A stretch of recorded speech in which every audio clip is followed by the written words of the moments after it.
Rotary and several other different civic organizations. So with that, Kai, I'll hand it over to you. Well, good morning, everyone. Good afternoon, actually. Kai Nielsen, past president of the Rotary Club of St. Croix, which is actually the second oldest club in the entire Caribbean, and it exists in this beautiful U.S. territory that's composed of 3 islands: St. Croix, St. Thomas, and St. John. With that being said, hopefully I'd like to share my screen, give you guys a flyover of the property that Dan so eloquently mentioned, and just kind of get into some of the details that make this a sustainable venture. So I'll go ahead and start sharing my screen, and hopefully everyone can see.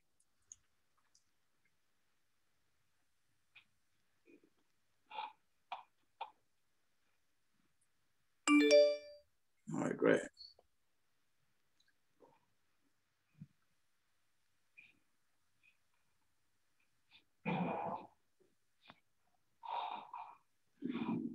So can everyone see my screen fine? Yeah. Okay, great. So what you're actually looking at is a Rockefeller beach resort that was converted into an academic institution in the mid-60s. So about 1964, an academic steward by the name of John Hess, who bought a refinery, built a refinery, said, hey, he would like to actually invest in this resort and make it an academic institution. It's a 32-acre, as you can see, sitting right on the seashore of St. Croix West End facility that has essentially been sitting dormant for the past 8 to 9 years. This property has some of the largest buildings in all of St. Croix. I kind of just want to rewind real quickly so you can see the ocean facing this component right here. So what you're looking at coming from the sea is about 32 rooms, that are all seaside facing. So this obviously was the actual hotel. Now what you're flying over is what was then built to facilitate our academic grooming, i.e. the pool, the clubhouse, the facility on the right-hand side, that's a gym, and the only indoor theater on all of St. Croix, okay? So I quickly want to transition into what made me get so deep into this project.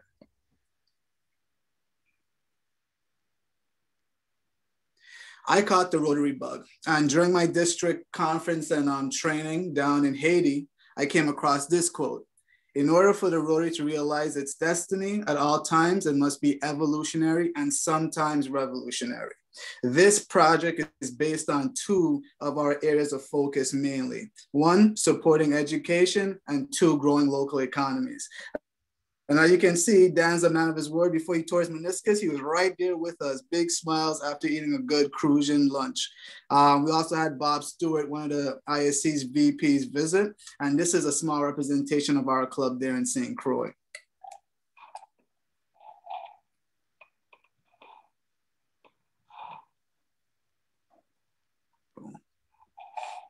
So as Rotarians, we have to pinpoint a problem that we're here trying to solve. All right, so the United States Virgin Islands is actually suffering from a labor shortage, and as a result, facing an economic, physical, and social collapse.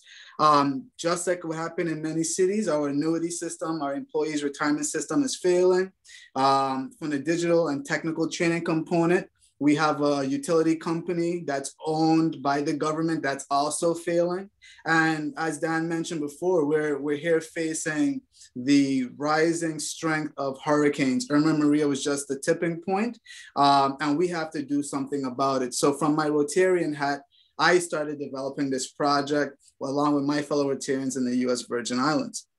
This slide represents the governor who sees that this project can really be the impetus for changing the tide there in the territory. Again, a facility like this not being online is a major problem. This facility at its heyday was actually considered the most beautiful campus, school campus in the entire Caribbean. What's your proposed solution? Well, I'm saying, hey, let's bring the public, private, and philanthropic sectors together to strategically develop this project Good site as a multi-use facility focused on modeling sustainability through workforce, professional, and industrial development, right? This seems advantageous, or it seems a bit ambitious, but after 6 years of research and crowd surfing, we've actually found the solution to be quite attainable. The question that I think a lot of you are now kind of saying, why should we be interested in this, right? This is a US territory where 1 in 3 children are living in poverty, where the USVI is ranked 4th in the world as far as homicides, where 62% of our high school graduates have actually almost failed because of Hurricanes Irma and Maria. The region itself, as an island, imports 98% of its food supply, which is just crazy. The territory is now experiencing a 7-year drought, which means that even if we were to invest in agriculture, as our governor has, we don't have the water supply to do so. Can you give us some pros, Kai? I absolutely can. The federal government has actually obligated over $8 billion to help and develop infrastructure in the territory for shovel-ready projects. With that being said, if we come up with a good and sustainable plan, there are dollars there to help support that. And I want to take a deeper dive into why Project Good Hope could just definitely work.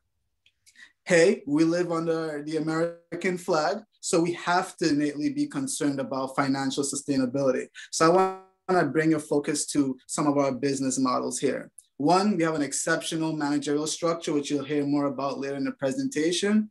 Secondly, we have a scalable renewable energy market that can be taken advantage of, given the facilities already built-in assets. 2, there's a study abroad component that we can definitely take advantage of, as far as let's utilize those rooms that face the ocean that used to be hotel rooms. And what if we actually invested in making those dorm rooms where students from all over the US can come and garner hands-on experiential learning? These are case proven already. We've spoken to MIT, we've spoken to Harvard, we've spoken to the University of South Florida, and we've spoken to USC. And they've already signed up that once this project is online, they will send their students to the territory to actually garner hands-on experience. Because again, where can you actually use your theory and put it into practice? Well, this campus allows you to do that. We're a coastal facing campus that can be built and hardened for resiliency. Lastly, there's some huge health and environmental science fields that can be tied into this market. The territory is very ambitious as far as hemp production and marijuana production. And we realize that a lot of the venture capital firms were really interested in that. And that's right. We've already marketed this to VC firms. And what are they saying? They're saying they love this product because they can finally give their investors something that they can see and tangibly feel. Instead of having to fly 14 hours to South Africa, you can get on a flight 2.5 hours and get into the territory, and you don't need a passport. You can use your driver's license, your Illinois driver license, and get right into the territory and get to see the investment that you've made to help impact the world. Again, this is a very high level pitch deck. We call it a pitch book that we've given to investors, the governor. So there's a lot of information here. I wanted to quickly draw your attention to our timeline. This project was initiated back in 2015 when I left Bloomberg and took my hiatus back to the territory to see what I can do. Right now, as you can see, we're in the project implementation phase, which I'm so happy to be able to involve you guys in. This slide is important for a few reasons. Again, it's very dense, but I'd like to zoom in right here. This picture is actually of Rotary International, Barry Rassin, after he toured the facility. Now, we like to say that we're not reinventing the wheel, and Rotary loves that we use past models or past Rotary projects to be our beacon as far as development is concerned. Actually, the Rotary International President, Barry Rassin, they did a similar project where they converted a hotel into an emergency management center, which is essentially one of our main components in working with Integrated Solutions Consultant and Dan Martin and bringing them into the territory, because guess what? We feel that ISC can very well be the Caribbean's leader in emergency management, which the governor has absolutely signed on to by joining the CARICOM network as an associate member. And if I'm going too fast, guys, it's because we have a lot of content, but I'm definitely gonna be able to take questions at the end. I think it's important that we also show you the educational framework that sustains this project and really drives the dollars home. What we call this is a cradle to career pipeline. And it kind of mimics the way the water table works. So on the left-hand side, you have your workforce base graduating into your labor market and then hopefully making it into your employer base by training. Again, this labor shortage is not unique to the US Virgin Islands. We're seeing it take place all over the US and the world, really. And we also want to be ahead of the curve. As we're looking at the federal government, as you can see, they're actually combining the Department of Labor with the Department of Education. So you're going to see a tick and a rise in trade schools. And that's what we want to be ahead of the curve on. What if you came to the US Virgin Islands to do your training? Wouldn't that be amazing? You get to vacation and get trained in your field of choice all at the same time on this beautiful campus. I want to touch right into our structure. As I mentioned earlier, this is one of the main selling points. Again, you've seen the facilities called Good Hope. The foundation, Rotary International, and our 7 principles would be the driving force behind of this campus's development. With the as you guys know, with the environmental support coming on as the 7th pillar, we definitely see a lot of dollars being designated to environmentally focused projects. There's at least 2 things I want to mention there. One, District 7020, which we are in, is actually the most funded district as far as projects are concerned. Obviously, Haiti tips the balance there a bit, but we are in that same district and they are definitely looking forward to it. I, Kai Nielsen, I am the St. Croix District for Environmental Support for the ESRAG component of Rotary International. So I'm right there at the table making the decisions as far as who gets granted dollars. And lastly, personnel. We all know that people are our greatest assets. I'm happy to say that ISC is one of the main components to that personal training that we've recruited to be here on site. Guess what? Although this is a philanthropic venture, you have to make money, right? So when ISC is there, they'll be paying for rent. When these other organizations come in to utilize the campus, they'll also be paying to utilize it. So that's one of our main fund generators. These 3 components funnel down into a CDC, which is the Virgin Islands Workforce and Community Development Corporation, which is the nationally recognized 501c3. And they have 6 components that they are also focused on, which is aligned with VIX. Those 6 divisions are planning and development, public health, workforce, environmental science, emergency management, arts and culture. Today, we're not gonna focus on all 6. We'll kind of focus more on the emergency management side. Before that, I'd like to actually give you a game plan for how we want to attack this major campus. 2 seconds. Oh.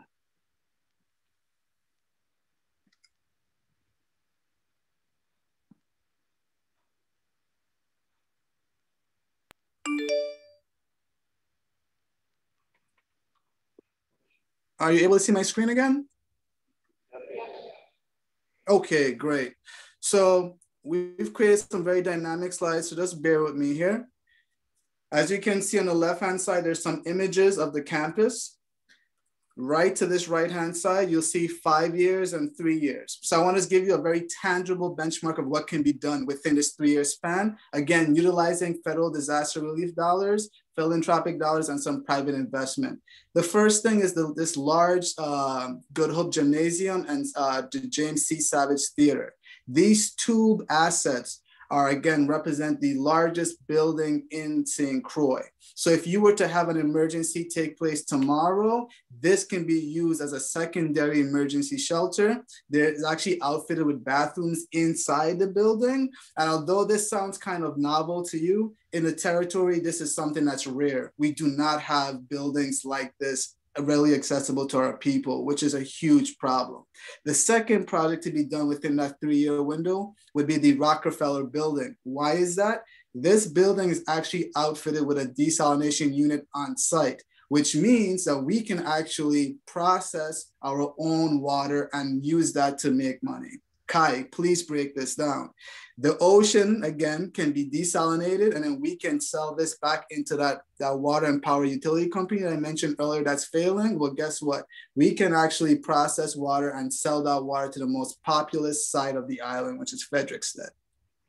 Not only that, we can also outfit this building and use it to showcase model units of what can exist all throughout the campus. And lastly, we would like to invest in this marine department, which would be the swimming pool and its entire, the building surrounded, to really show the potential of what marine development could look like in the territory. Some of you may know this, but based on a survey, the territory is going to be really focusing on what's considered to be the blue economy, which makes sense, right? We live on an island, why not invest in all the commerce that surrounds that? Quickly moving on, our favorite part, Rotary, and how it all plays in. Well, guess what, guys? The next district governor for District 7020 is actually coming from St. Croix.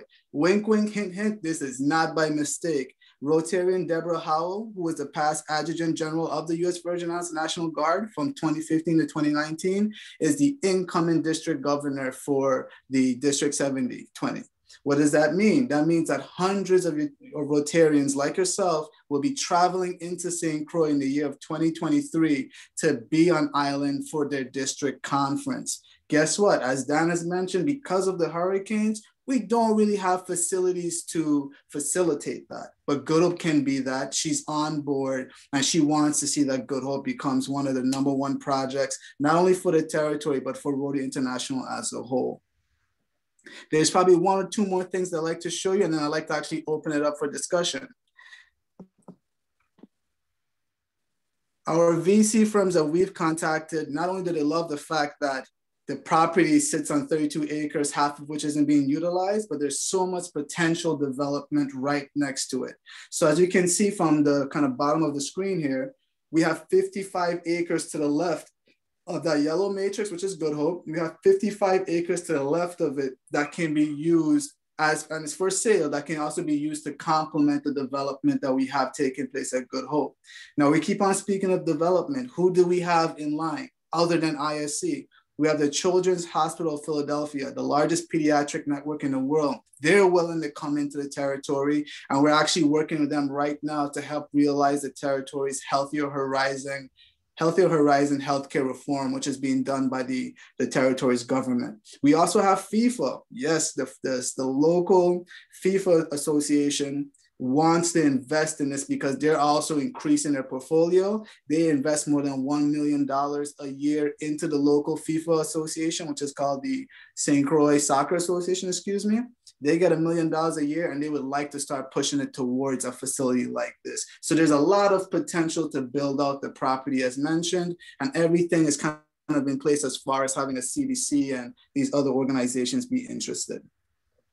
And as I kind of scroll down, what I'm passing again is our division breakdowns, our division partners on the left-hand side. For example, within our planning and development division, we've been working with Dalberg. Dalberg was the company that actually created the United Nations 17 Steps to Sustainable Development. They were one of our partners as we were planning out this entire initiative.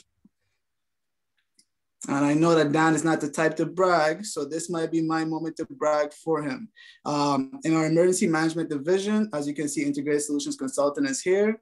And the bullet point I'd like to bring up quite quickly, our division partners, ISC, have emerged as the USVI's top federal grant managers within the information and tech space. This is huge. We are actually partnering with ISC to help manage not only the first tranche of $1.3 billion that's coming through the territory, but potentially the entire $8 billion if we're able to actually pull it off. So congratulations to Dan and his team there for really being true to their word and partnering with a local organization like our own to help the territory get into a better place. What I've done here, I've also identified a building that ISC can use on site as their sort of kickoff location for hosting what we're considering to be an emergency management institute that can be tied into training not only people in the territory and our federal partners, but the entire Caribbean, because now we're actually part of CARICOM as an associate member, as mentioned before. So with that being said, I actually want to stop the presentation there and kind of field any questions that you may have. Thank you so much for your time.